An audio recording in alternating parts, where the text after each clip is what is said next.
using the Pentax K-5 and also the 55mm f1.4 lens.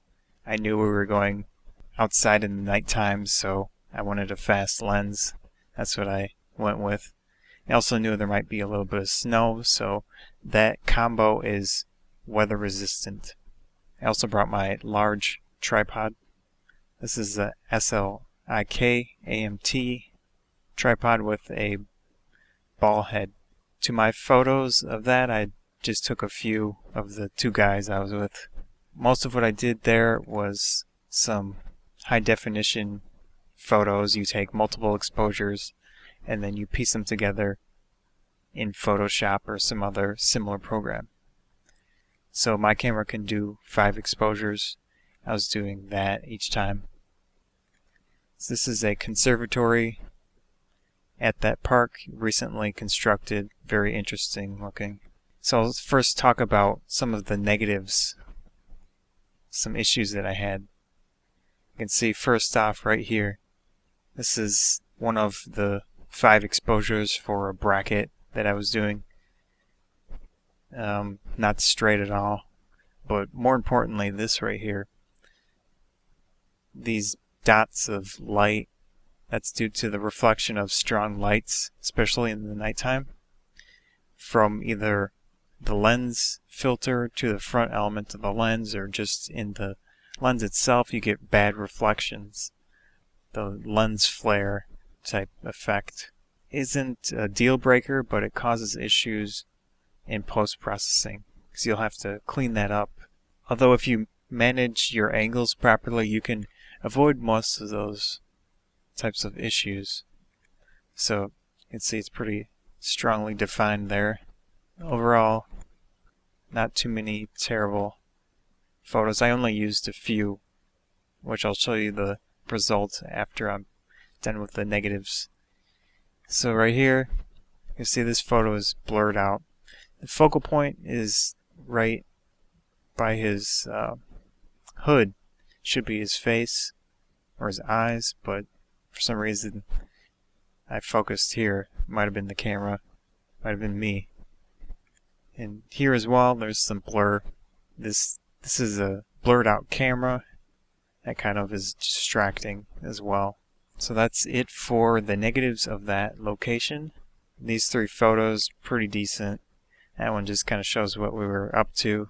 There's a little bit of flare here on his jacket, but that can be cleaned up pretty easily.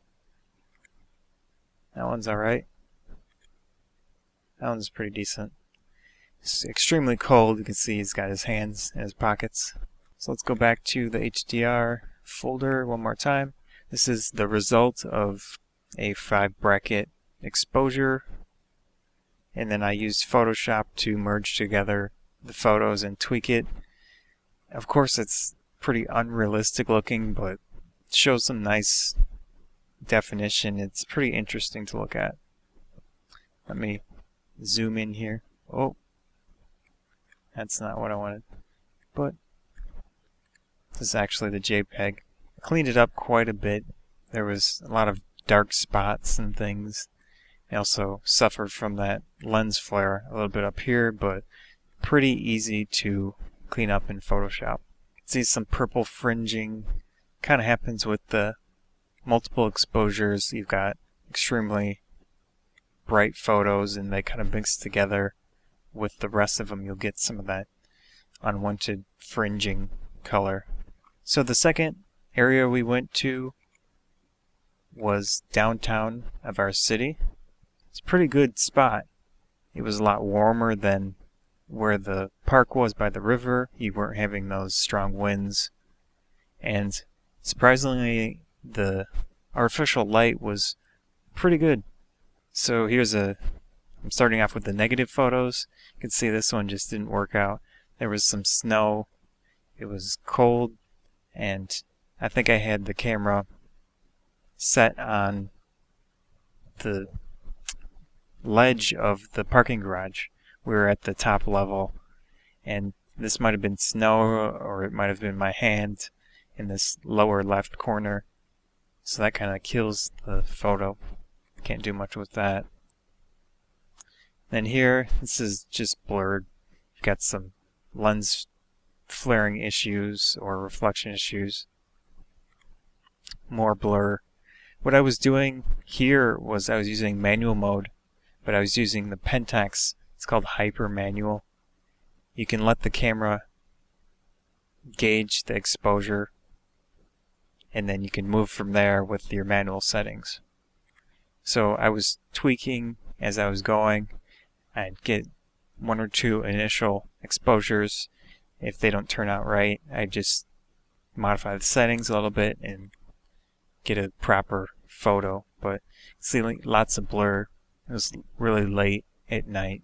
This one here, this is a Nerf toy, and I think I should have used a larger or a smaller aperture to get more interest in the background. But of course it was dark late at night and I wasn't using my tripod, so just have to go with that. And this is a pretty unexciting photo. That's the moon. Lots of grain, not too good. So here are the better photos. This one could be tweaked a bit to lighten it up, but it's sharp. It's kind of interesting looking. That's a large parking garage. I like the street lights. Nice color down here in the lower right. This one as well. I was focusing on these lamps, and it looks pretty sharp.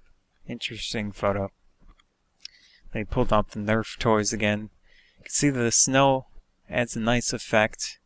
What I did here in Camera Raw is I tweaked the temperature of the photo because the lights were very yellow, but it's easily tweaked. You take a raw file, you can fix that, and it looks perfect. That's similar to what came out of the camera. As you can see, I can easily modify that. Pretty simple. Maybe some more exposure.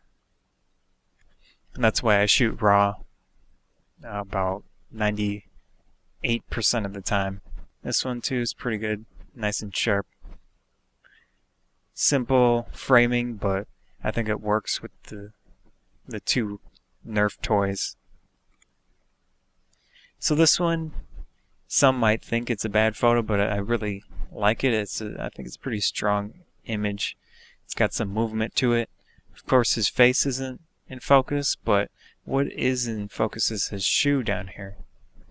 So it's kind of an interesting, unusual photo, and I think it works. I really like how it was framed and the movement to it. I'm kind of curious why there were multiple set exposures, but maybe it was the lamp kind of flickers and produces that defined multiple exposure look to it. Now this one, probably one of my favorites of the photo session. Really sharp, nice lighting. There was a lamp that worked great for that. And he's in a action pose. I think that worked nicely. This last one here just shows the snow. I like to blur out when I'm doing something like this because I want to focus more on the snow and that effect rather than the building. I did also take some HDR or bracketed photos at the second location. This is the result of one. I really like the blue light down here from that bank teller structure. Pretty interesting photo. So that was it for that little excursion.